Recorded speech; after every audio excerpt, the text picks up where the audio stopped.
Oh, hello. I'm Nick Pierce, and I served in the Corps. I'm not referring to the Marine Corps.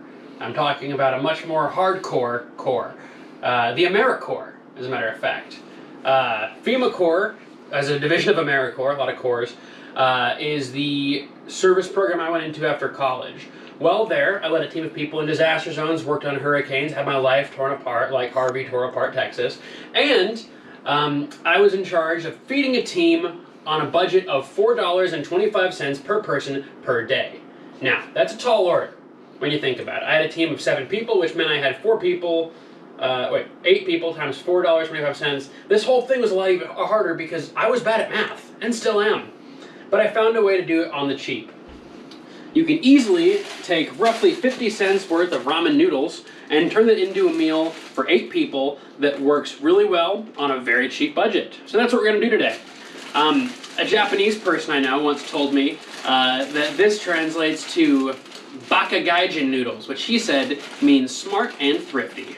So boom, we're going to make Gaijin noodles. Roll those credits.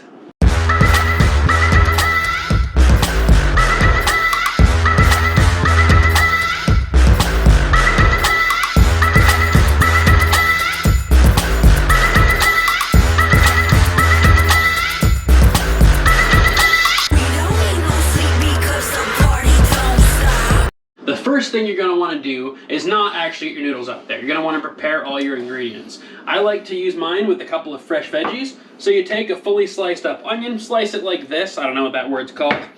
A bowl full of cabbage, a large handful's worth, slice it the same. And then you're also going to want to slice up some bok choy.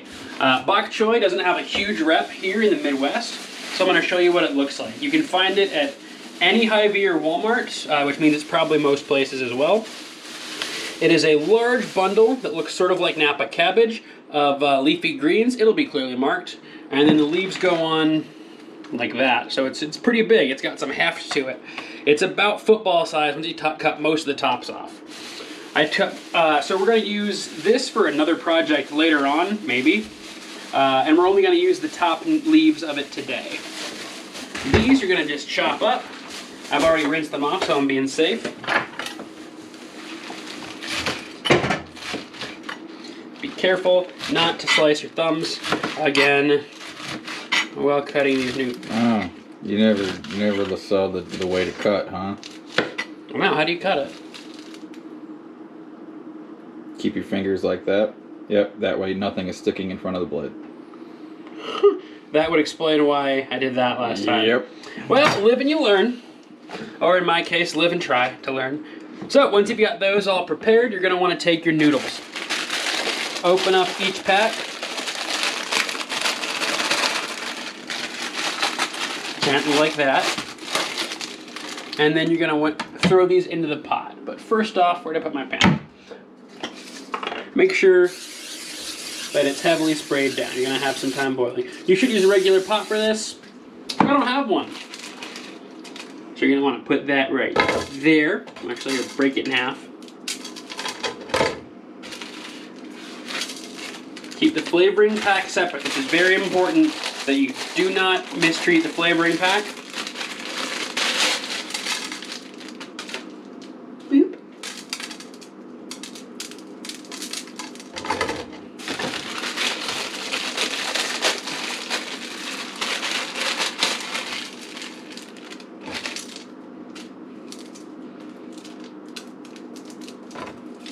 What is this called? A block? A pallet? There we go. Victory. I'm the boss of you noodles.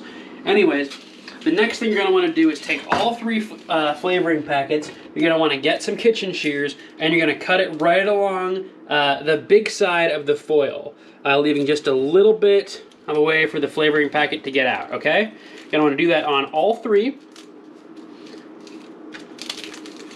And then carefully, so you don't spill any of the powder, you're going to want to take these, follow me, Zach, and you're going to want to put them into the garbage because that's where they belong. It's a bullshit seasoning. You don't need it. We're going to make our own, okay? What? Next, put your noodles on the stove, and you're going to take some soup stock.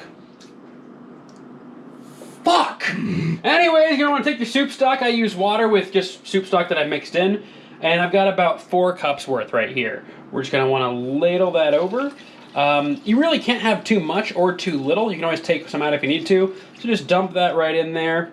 So it's got a nice base of savory broth to cook in. Now I'm gonna wipe this stove off before we put the next ingredients in. God damn it. Now that we've got this, we're gonna turn the saucepan up onto medium to help these bad boys cook faster. We're gonna wanna add our seasonings. So first things first, I've got onion powder, crushed red pepper. Let it ride on over there.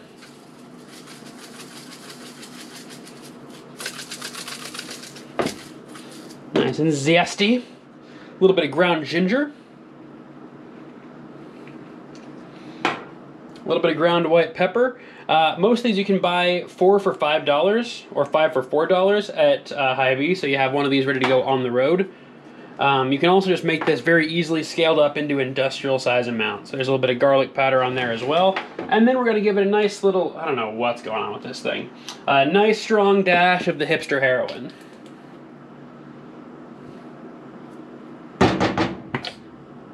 That's squelched though. Alright, so now it's all cooked up together. We've got the noodles mostly boiled in this nice steamy sauce. So now we're going to do the next step, which is adding the greens and the onions.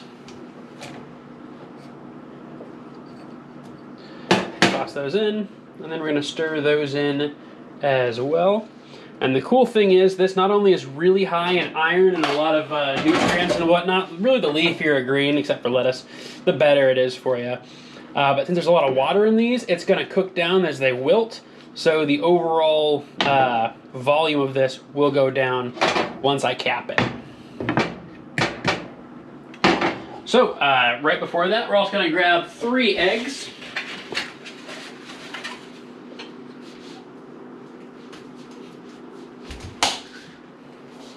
I don't know what I expected.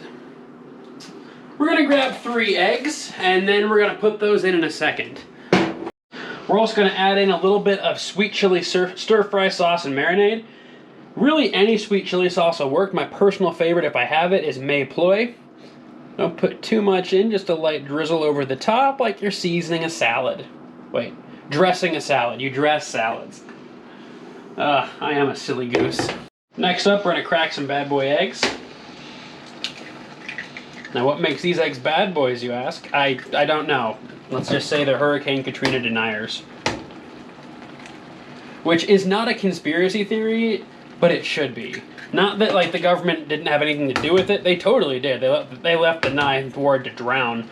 But, like, that it exists. I'm really surprised we haven't, like, had a conspiracy theory that Hurricane Katrina was, like, not just an inside job, but got that shell, like a boss, by the way. But totally faked. Actually, I'm kind of waiting for the weather conspiracy theories. Ooh, weather conspiracy is going to be great. Someone's going to say that it was brought on by the government using, let's see, we've already heard Jewish space lasers. That's going to make a return. Oh, the big one is HARP. HARP? Up in Alaska, yeah. It's an actual research facility. Okay. And I think they're like studying the Aurora Borealis and stuff like that. Okay. But people are like, oh, they're controlling the weather, and that's what actually created Hurricane Katrina. But I'm waiting for the stuff down in Texas for them to be like, that's not actually Texas, it's actually a town in Canada, but like, it's a false flag town. They're just lying to you. That's why Ted Cruz went to Cancun. Yeah, exactly. His real estate's fine. And then so with that there, we're going to cover these up for about 1 minute, let them cook in on themselves, and then we're just going to just, that's a technical term, we're going to spread it all around so it gets nice and eggy throughout. If you are a vegetarian, you don't need to include that part. Next, I'm going to chop up the ham. Go. Take the ham that you've used from a previous video. Cut a couple of thick slices like this. Cut it in half. Fold it in.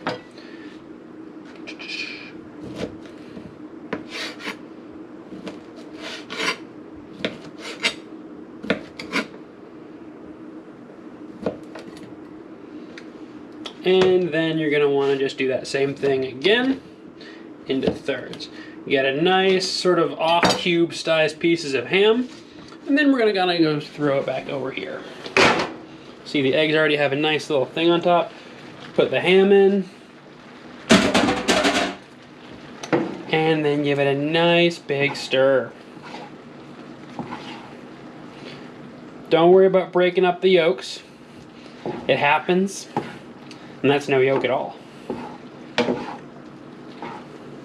If you don't have ham, what I've liked to do before is take Spam and then pan sear the Spam, say that 3 times fast, and then dump that in on the top. So we're getting all the nice white and yellow from the eggs, the gold from the noodles, the pink from the ham, the pale from the onions, and then the green from the greens. And we're going to mix that all together. Keep it in motion. It stops the egg from all solidifying into one piece. Just got to keep it moving. Like what sheriffs in the 30s said to vagrants as they pulled up to their town because of the rampant failures of capitalism. It's also the start of Rambo. Yes, that's true. You cooked first food. Ow, that burned me a little bit. Fuck, cut! And then last things last, we're going to take our cabbage. We're just going to throw that in there. And then we're going to stir that in as well. You don't want to stir purple cabbage in if you use purple instead of green. Stir it in too long. If you leave it there, it starts to sweat and all the purple rolls off, turning this whole thing a weird shade of pink. For this reason, it's not going to make great leftovers. So, I'm eating this all tonight in front of the TV. Once it's cut in and stirred up, you're going to want to let it simmer. Take this down to a low simmer. And then give it about 2 minutes before you spoon it into a bowl and then eat it with the choppity sticks.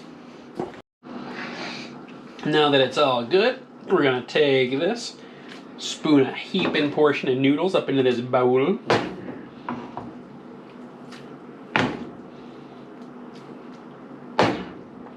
And in the time in between takes, I realized that I only have one chopstick, so fuck it, we ball.